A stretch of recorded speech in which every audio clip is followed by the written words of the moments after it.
I believe that I am uniquely positioned not only in my organization, but also in the national landscape of the racial equity work that we're doing to join the Nexus program.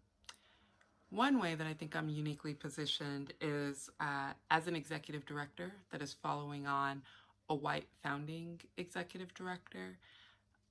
It's such a great time to be alive, even in a space that is not used to and is distrustful of Black leadership.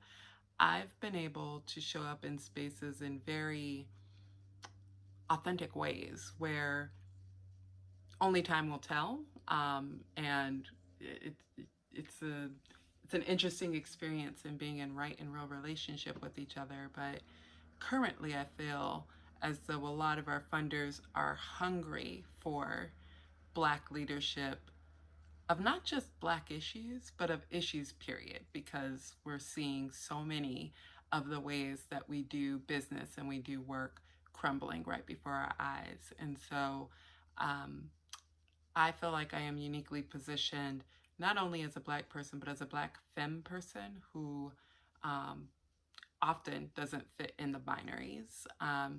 And so people are often left in my presence wondering, like, wow, there's a bigger way to think about this issue than it has to be this or that, Black or white, she or him. And it's a really excellent time to be seen, to be present on the scene, and to really just thrive instead of just survive. I've mentioned the Pacific Northwest, and I think I'm uniquely positioned to be in this cohort because oftentimes we have Black leaders leading Black issues in Black spaces, and they are surrounded by white folks and don't have access to um, a reprieve space outside of the white gaze. Um, but they do have a little bit of a bubble that they can exist in that Black space. It's not a great bubble. It doesn't have great air inside. I mean, we're joy and pleasure, so that's real. But the space that I occupy is one where I am a Black leader that is not a common thing in my region. More common than most people think, but not. It's not the standard. And we're leading white issues or all community issues, and so this focus that I have on Blackness in a very white space, and Blackness being the answer for all of us, like that's a centering that could bring us joy and pleasure and sustainability in ways that whiteness has not, has definitely led to some discomfort for some folks, but also for folks who take the time to like take the breath and get to know me and get to know my work. It's led to some really amazing partnerships. And so that vantage point of being a Black leader leading not just Black issues, but leading with Blackness in that space is something I think is unique. And then lastly, something I think is unique as just my general overall life story. I work in education.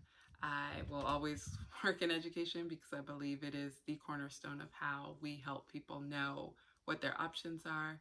I am Mammy to two really awesome adopted kids. I'm a new executive director in my space, and so a lot of people give me grace to say and do things that they wouldn't experienced executive directors. And so that non-jaded, we can do anything is part of my approach. And the last thing that I would say that makes me really unique to this work is that I've noticed that many people tense up and get scared when we talk about doing race work, be it racial justice, racial reconciliation, whatever it is. I personally believe that this is joy work, and I love getting people to see that we can do this work with joy and pleasure in ways that get us much farther than shame and guilt. I often ask, what if the offspring of King Cotton and Queen Sugar was a child named Pleasure? And that's how I live my life.